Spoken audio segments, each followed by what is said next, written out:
एक आदमी ने एक बहुत ही खूबसूरत लड़की से शादी की। शादी के बाद दोनों की जिंदगी बहुत प्यार से गुजर रही थी। वो उसे बहुत चाहता था और उसकी खूबसूरती की हमेशा तारीफ किया करता था।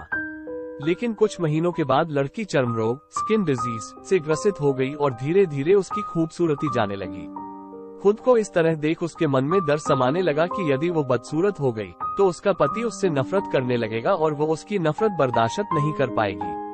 इस बीच एक दिन पति को किसी काम से शहर से बाहर जाना पड़ा। काम खत्म कर जब वो घर वापस लौट रहा था, उसका एक्सीडेंट हो गया। एक्सीडेंट में उसने अपनी दोनों आंखें खो दी, लेकिन इसके बावजूद भी उन दोनों की जिंदगी सामान्य तरीके से आगे बढ़ती रही। समय गुजरता रहा और अपने चर्म रोग के कारण लड़की ने अपनी खूबसूरती पूरी तरह गंवा दी।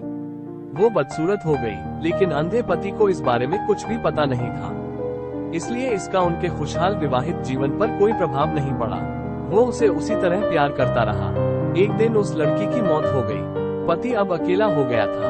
वो बहुत दुखी था। वो उस शहर को छोड़कर जाना चाहता था। उसने अंतिम संस्कार की सारी क्रियाविधि पूर्ण की और शहर छोड़कर जाने लगा। तभी एक आदमी ने पीछे से उसे पुकारा और पास आकर कहा, अब तुम बिना सहारे के अकेले कैसे चल पाओगे?